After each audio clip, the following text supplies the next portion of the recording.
Hello दोस्तों, कैसे हो? आपका स्वागत है त्रिपान स्टडी सेंटर में। आज जो हम करने जा रहे हैं काफ़ी महत्वपूर्ण क्वेश्चन पेपर है। ये क्वेश्चन पेपर कक्षा 12वीं के विद्यार्थियों के लिए है और ये पॉलिटिकल साइंस का है जो काफ़ी महत्वपूर्ण है एग्ज़ाम पॉइंट ऑफ व्यू से। इसमें हम कुछ क्वेश्चनों को उठाएंगे जो काफ़ी महत्व रखेगा एग्ज़ाम पॉइंट ऑफ व्यू से। इसको आपको समझना है, लिखना है और विचार करना है और ये काफ़ी महत्व रखेगा। और देखा जाए तो ये क्वेश्चन पेपर जो है हिंदी इंग्लिश दोनों माध्यम में रहेंगे, तो ये काफ़ी महत्वपूर्ण आपके लिए बन जाता है। देखा जाए तो क्वेश्चन जो है समझना बहुत महत्वपूर्ण बन रहता है, क्योंकि क्वेश्चन समझिएगा तभी इसको आगे लिख भी पाइएगा। तो यहाँ पर समझाने की कोशिश भी किया जाएगा और उस पर विचार भी किया जाएगा। चलिए देखते हैं हमारा आज क्वेश्चन क्या है। Today we discussion most important question paper है political science class 12 CBSE NCERT. There is the most important question here. Question on your screen. Question here. The culture of the politically and economically dominant society leaves its imprint on a less powerful society. World politics analyze the statement. You know that question is very clear and important for the exam point of view here. The culture of politically and economically dominant society leave it is an imprint on the less powerful society. The world politics analyze the statement. You know that's important. The answer here: external influence simply enlarge our choose and the sometime there is a modify our culture without overwhelming their tradition. You know that is important here. The external influence simply is enlarge our choose and there is sometimes there are modify our culture without overwhelming their traditional. For example, the burger is the no subtitle for the masala dosa and therefore does not pose any real challenge. In the same way, the blue jeans can go well with the homespun khadi kurta.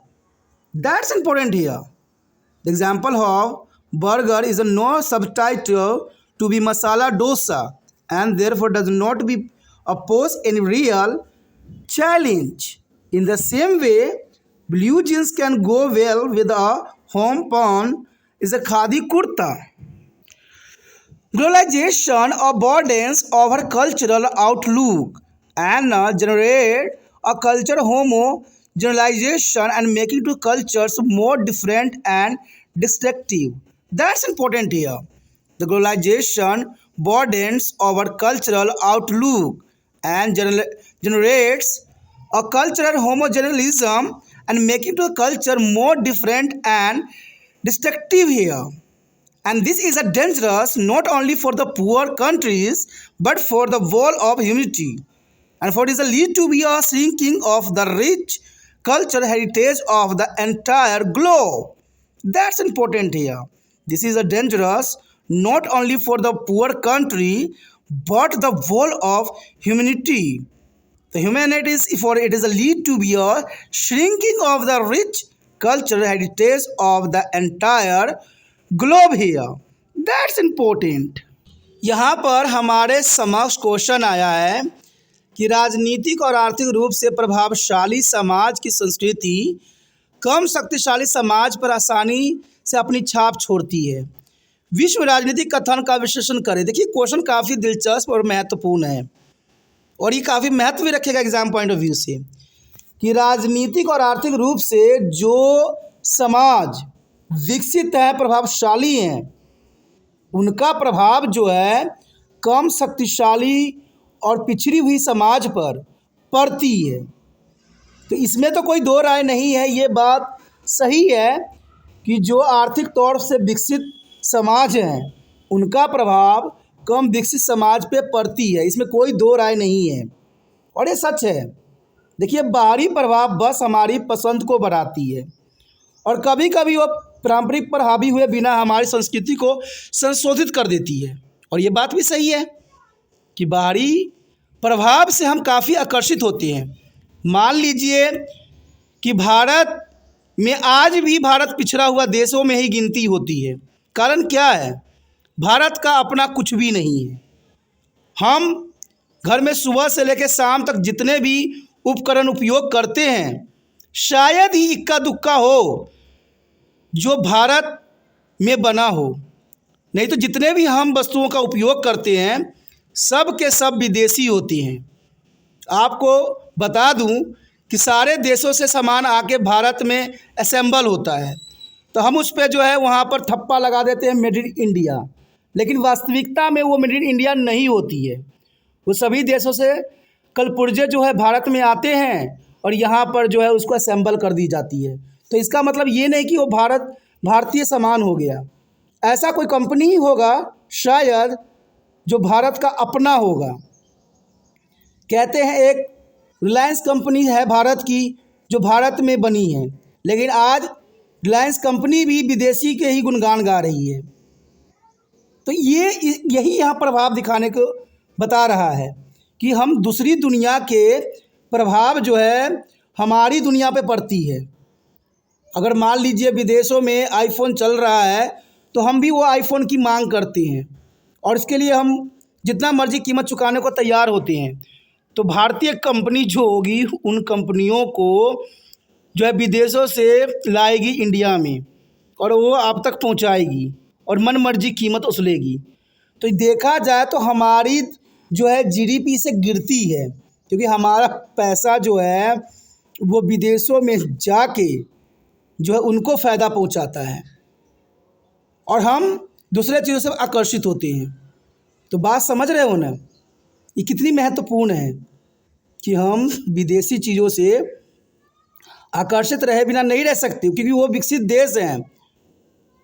लेकिन हमें ये बात समझना चाहिए कि जो भी हम बनाए मेड इन इंडिया हो, लेकिन वो मेड इन इंडिया नहीं कि सिर्फ असेंबल वाला। आपको मैं एक बात बता दूं, कहते हैं आज सारे नेता जो हैं अपने ऑफिस में, दीवारों में और कहते हैं शब्दों में महात्मा गांधी जी का जो है नाम लेते हैं, लेकिन महात्मा गांधी जी एक ही बात को सदैव अनुसरण करने पर विचार करते थे कि हम कुटीर उद्योग को विकास करें, क्योंकि जो है मेन जो भारतीय हैं वो गाँव में बसते हैं। ये उनका विचार था कि हम कुटीर उद्योग को विकास करें। लेकिन आपको क्या लगता है कि बड़े बड़े कंपनियों के समक्ष छोटे कुटीर उद्योग चल भी पाएंगे? संभव ही नहीं है। तो कहते हैं आज जो महात्मा गांधी जी को फॉलो करते हैं वो सिर्फ बातों में ही महात्मा गांधी जी को फॉलो करते हैं, वास्तविकता में नहीं। अगर वास्तविकता में होता, अगर हम गांधीइज्म पे चलते, अगर आपने गांधीइज्म पढ़ा हो तो शायद पता हो, क्योंकि इस पर हमने बहुत बड़ा वीडियो बनाई थी एमए का कक्षा बीए कक्षा के बच्चों के लिए।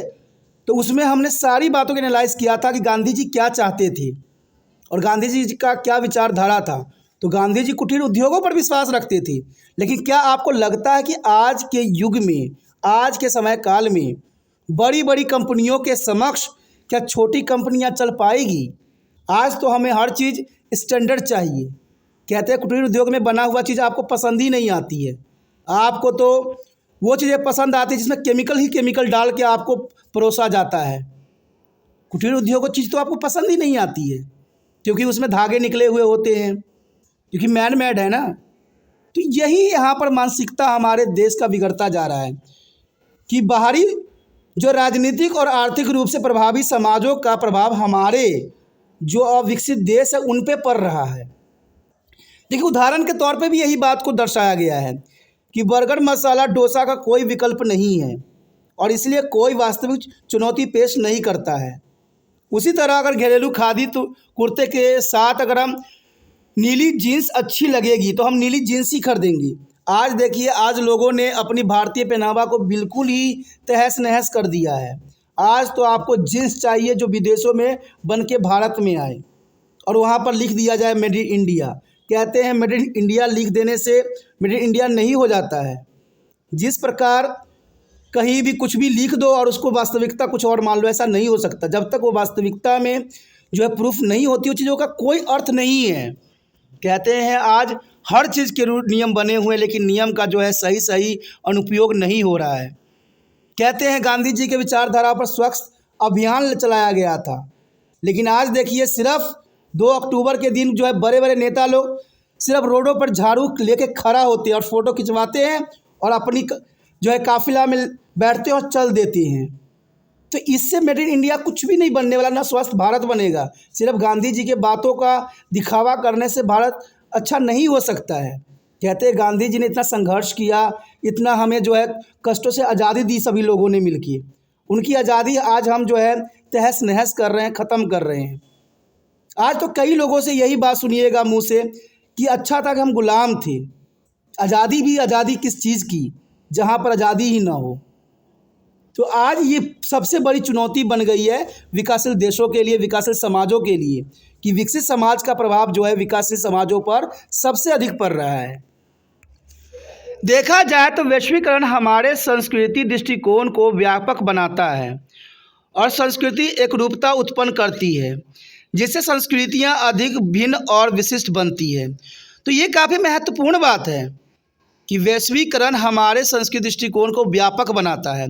आज पूरा विश्व जो है एक हो गया है। देखिए, मैं ये नहीं कहता कि विश्व के साथ हमें जो है टेक्नोलॉजी साझा नहीं करना चाहिए, करना चाहिए, लेकिन ये तो नहीं कि अपने देश को बर्बाद करके करें। हमारे देश में टैलेंटों की कमी नहीं है, लेकिन सबसे दुर्भाग्यपूर्ण बात यह है कि हमारे देश में टैलेंट का कोई भी कदर नहीं होता है। हमारे देश में जिसके पास पैसा है वही आज सबसे बड़ा बना पड़ा है। मैंने कई जगहों पर देखे हैं, किसी बच्चों को अगर कोई मेडिकल लेना पड़े तो पता है प्रशासन क्या कहती है कि आपका जो है मैथ में 50 नंबर नहीं आया है, इसलिए आपको मेडिकल नहीं मिलेगा। ठीक है, अगर किसी को MBBS कोर्स करना है, उसने बहुत ही मेहनत से जो है नीट का क्लियर भी किया हो, लेकिन अगर उसको थोड़ा रैंक कम है तो उसको नहीं एडमिशन दी जाएगी। जिनका रैंक बहुत ही घटिया है और उन्होंने डोनेशन दे दिया है, उनका एडमिशन हो जाता है। तो सोचिए हम कैसे देश को बना रहे हैं। तभी तो आज किसी डॉक्टर के पास जाइएगा तो डॉक्टर जो है मोबाइल निकालेगा, नेट पे दवाई का रिसर्च करेगा और आपको वही पकड़ा देगा, क्योंकि ये सब आज आम बात हो गई है, साधारण हो गया है, और ये बहुत ही हमारे देश के लिए संकट का सबब बन सकता है। कहते हैं अगर अच्छे जिनको शौक़ होता है, जो आगे बढ़ना चाहते हैं, जो मेहनत करना चाहते हैं, तो उससे हमारे देश का आगे विकास होता है। लेकिन वो लोग कहते हैं जो अमीर अमीर होते हैं और कुछ चंद रुपयों में जो है सर्टिफिकेट बनवा लेते हैं। मैं आपको गारंटी देता हूँ, सभी राज्य में आप चले जाएं, वहाँ पर आपका डुप्लीकेट सर्टिफिकेट हर जगह बनता है, हर जगह। सिर्फ पैसा फेंकिए, सर्टिफिकेट हासिल कीजिए। अगर आपको यकीन नहीं हो रहा है तो किसी भी राज्य में चले जाइए भारत के, वहाँ पर डुप्लीकेट सर्टिफिकेट बनाने वालों की कमी नहीं है। तो इसका मतलब हमारा भारत देश किस राह पे चल रहा है, ये बहुत बड़ी विडंबना है। कहते हैं वैश्वीकरण काफ़ी महत्वपूर्ण होता है और वैश्वीकरण के कारण जो है हम बहुत से देशों की चीज़ों को अपनाते हैं, ग्रहण करते हैं, तो काफ़ी महत्व रखता है। और यह न केवल गरीब देशों के लिए बल्कि पूरी मानवता के खिलाफ खतरनाक है। अगर ये सब नहीं सुधरा, नहीं समझा, तो ये बहुत मानवता के लिए खतरा का सबब हो सकता है, क्योंकि इसे पूरे विश्व की समृद्धि, संस्कृति, विरासत सिकुड़ रही है। देखा जाए तो ये क्वेश्चन काफ़ी महत्वपूर्ण है और इसमें जो बात लिखी गई है वो और भी महत्वपूर्ण है। अगर आज भी हम इन बातों पर का अनुसरण न करें तो हो सकता है कि आने वाला समय में मानवता के लिए बहुत बड़ा खतरा का विषय बन सकता है। और ये कहते हैं काल्पनिक बात नहीं, ये सच्चाई है। आने वाले कुछ वर्षों में आप देख सकते हो, कहते हैं नेता लोग गारंटी देते हैं कि हम 30 तक जो है भारत को विकसित बनाएंगे, लेकिन मैं गारंटी देता हूँ ऐसा होना संभव नहीं है, क्योंकि जैसा हालात देश का है वैसा होना संभव नहीं है। आप कैसे विकसित बना सकते हो? देश में गरीबी तो दिन पर दिन बढ़ता जा रहा है, बेरोजगारी अपनी चरम सीमा पे है, लोग भुखमरी के शिकार हो रहे हैं, जनता जो है रोड पे खड़ी है, आए दिन किसान आंदोलन चलते जा रहे हैं। कहाँ से विकसित हो जाएगा? सिर्फ आप नेट पे GDP गलत शो करके जो है आप अपनी जो है मनमानी करके नहीं साबित कर सकते कि भारत विकसित राष्ट्र हो गया है। कहते हैं किसी को कह देने से विकसित नहीं होता है, हमें खुद भी लगना चाहिए कि हम विकसित देश में हैं, जहाँ पर सभी लोगों को जो है सब कुछ मिला हुआ है, सब अपने जीवन जो है सुचारू रूप से ढंग से जी रहे हैं। ये नहीं होता है कि आप सिलेंडर जो है गाँव में उज्ज्वला योजना के तहत अमीर अमीर लोगों को फ्री में मुफ्त करवा दो। क्या गाँव के लोग जो होते हैं, बड़े बड़े लोग होते हैं, क्या उनको फ्री में दिया जा रहा है? आपको क्या लगता है? आप एक बार एनालाइज तो करके देखिए। आपको APL और BPL में ऐसे लोग मिलेंगे जो करोड़पति हैं, ये फिर भी APL BPL में अपना नाम दर्ज कर रखे हैं। तो ये सारी समस्याओं को आप सोल्यूशन नहीं कर सकते। आप तो बहुत सोच रहे होते हो कि हम यहाँ पर जो है बहुत अच्छे कार्य कर रहे हैं, हम उज्ज्वल योजना की तरह घर घर में जो है सिलेंडर पहुँचा रहे हैं और उनकी कीमत जो है शहरी क्षेत्र में लगा रहे हैं। शायद आप इस बात को नहीं जानते हो कि ग्रामीण क्षेत्र से न जाने कितने जो है लोग जो है शहर की तरफ पलायन कर किए हुए हैं और उनको सिलेंडर भी आज जो है ब्लैक में लेना पड़ता है। और ये आम है, कहते जो आम जिंदगी जी रहा है उनको सब कुछ पता है, लेकिन वो कुछ बोल नहीं सकते, क्योंकि कहते हैं ना जो सच बोलता है उसको तो जेल की ही रास्ता मिलता है। और ये महत्वपूर्ण बात यहाँ क्वेश्चन बता रहा है एग्जाम पॉइंट ऑफ व्यू से, इसको समझना है, आपको आगे करना है। बहुत अच्छा क्वेश्चन है, समझ वाली और एग्जाम पॉइंट ऑफ व्यू से भी काफ़ी महत्व रखता है। तो इसी के साथ हमारा ये क्वेश्चन खत्म हो जाता है। अगला क्वेश्चन और भी महत्वपूर्ण है, तो आप बने रहे तिरपान स्टडी सेंटर के साथ और जितना हो सके इस वीडियो को शेयर जरूर करें, क्योंकि शेयर ही दूसरे बच्चे का केयर है। देखिए, कहते हैं शेयर ही इस इंसान की सबसे महत्वपूर्ण बात रखनी चाहिए, क्योंकि अगर आपको ये वीडियो समझ में आई है तो दूसरे बच्चे तक भी पहुंचना चाहिए। यही तिरपान स्टडी सेंटर का मदद हो सकता है, क्योंकि देखिए जो मदद करता है वही आगे बढ़ता भी है, क्योंकि ये महत्वपूर्ण बात बनती है। पहली बार मेरे चैनल पे आए हो, पहली बार वीडियो देख रहे हो, समझ में आ रहा है, अच्छा लग रहा है और चाहते हो कि और भी वीडियो आपको इसी प्रकार प्राप्त होता रहे, तो जर्नल सी बात है दोस्तों, चैनल को सब्सक्राइब करें।